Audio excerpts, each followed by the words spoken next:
هنتكلم النهارده عن عمليه قامت بها المخابرات العامه المصريه والقوات البحريه المصريه، وهي عمليه الحفار الاسرائيلي اللي اجرته اسرائيل من امريكا علشان ينقبوا عن البترول في خليج السويس بعد نكسه 67. فهنتعرف النهارده على كل حاجه عن العمليه ونتيجه العمليه بس بعد الفاصل.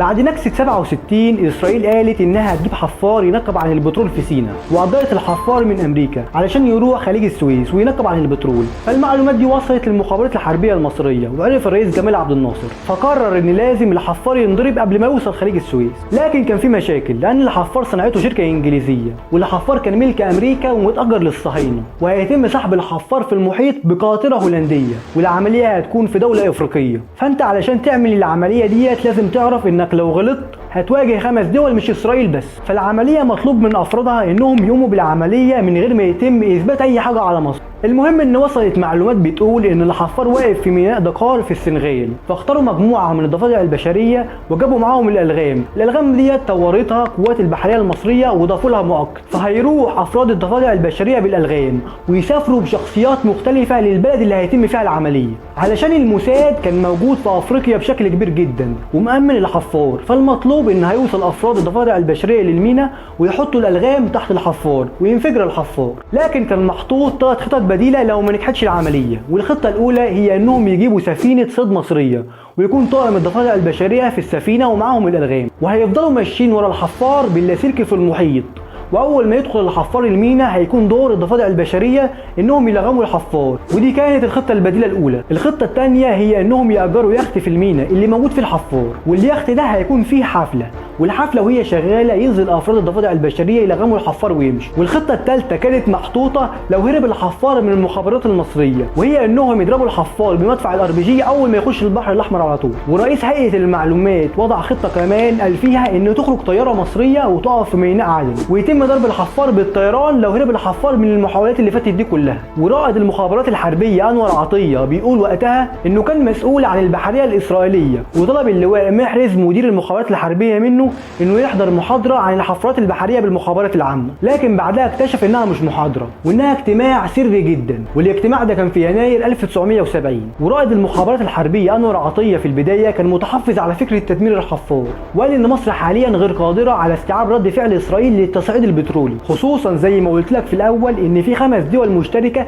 منهم اسرائيل في وصول الحفار لخليج السويس. لكن في النهايه اصرت القياده المصريه على تنفيذ العمليه، وده اللي دفع انور عطيه انه يحط خطه لتنفيذ العمليه. وانور عطيه قال ساعتها انه ما كانش معاه معلومات عن الحفارات البحريه، لكن قدر انه يجمع المعلومات عن الحفارات البحريه خصوصا الحفار كينتنج 1، وده اللي هتجيبه اسرائيل. المهم اجتمع بعدها انور عطيه مع النقيب فتحي ابو طالب المتخصص في عمليات النسف والتدمير، ووضعوا خطه لتفجير الحفار. وانور عطيه رائد المخابرات الحربيه قال ان هو اللي هيكون معاه 4 الغام و6 اجهزه تفجير هياخدهم معاه من القاهره لدكار بالسنغال. وكانت عمليه نقل المتفجرات والالغام عمليه صعبه جدا لانها كانت اوزانها كبيره وكانوا حوالي 4، غير ان كمان معاه 6 اجهزه تفجير حساسين جدا ممكن انهم يتفجروا في اي لحظه مع اي احتكاك، وغير كمان ملابس الضفادع البشريه. فكانت عمليه نقل المعدات والالغام عمليه صعبه جدا، لكن الحمد لله قدر انور عطيه رائد المخابرات انه يعدي بالمعدات والاجهزه من غير ما يتم اكتشافه. وطبعا الموضوع كان مترتب له علشان العمليه ما تنكشفش بالكامل ويوصل الخبر للموساد. المهم ان قدر انور عطيه انه يدخل دكار عاصمه السنغال، وكان وصل قبله ضابط المخابرات الحربيه محمد نسيم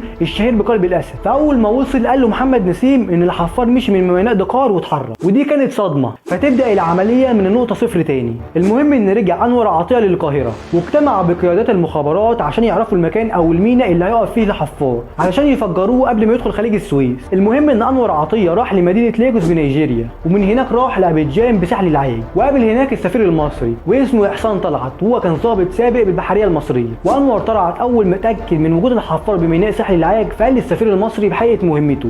وكان في نفس الوقت محمد نسيم بيدور على الحفار، وانور عطيه كان شايف ان الحفار لازم يتفجر في نفس اليوم لان افراد الشرطه في دوله ساحل العاج كانوا مشغولين بزياره رائد فضاء امريكي، ووصل 3 مجموعات من افراد العمليه ومعاهم الالغام. المهم ان بعد مشاورات بين انور عطيه ومحمد نسيم عن تنفيذ العمليه فلجأوا للخطه البديله الثانيه، وهي اقامه حفله على يخت، وبلغوا افراد المجموعه ان العمليه هتتعمل في نفس اليوم. وبدا افراد المجموعه يجهزوا الالغام وخدوا عربيه ومعاهم الالغام، ووصلوا الميناء الساعه 5 الفجر يوم 7 مارس سنه 1970. ولبس الضفادع البشريه ملابس الغوص، ولبسوا فوقها ملابس مدنيه عاديه، ونزلوا الميه وعاموا لحد ما وصلوا للحفار، وظبطوا وقت الانفجار على الساعه 8 الصبح. وفي نفس الوقت حجز محمد نسيم على الطياره اللي هتغادر في الساعه 8 وتلت قبل ما حد يكتشف العمليه ويقفلوا المطار. ورجع انور عطيه ورجاله العمليه للفندق، وتوجهوا بعدها للمطار، وحضر محمد نسيم علشان يودعهم، ورفع 3 صوابع من ايده وهو بيودعهم، ودي كانت اشاره منه ان ال3 الغام انفجروا. ودي كانت رساله من مصر للصهاينه انهم مش هيسمحوا لهم انهم يعملوا اللي هم عاوزينه في سيناء. وبعدها بفتره تقوم حرب اكتوبر وترجع اراضي مصر المحتله. وان شاء الله هعمل لحضرتك حلقه كامله عن حرب اكتوبر، لان حاليا بيحاول بعضهم انهم يشوهوا التاريخ ويقولوا ان مصر ما انتصرتش في حرب اكتوبر، وعاوزين يغيروا التاريخ بالرغم من ان حرب اكتوبر هي الانتصار الاول للعرب على الصهاينه. فان شاء الله هعمل لحضرتك حلقه كامله عنها. ولو عاوزني اتكلم عن موضوع معين ممكن حضرتك تعرفني في التعليقات. وبكده اكون خلصت، واتمنى ان اكون شرحت لحضرتك شرح مبسط، ويا رب انصر مصر. سلام عليكم.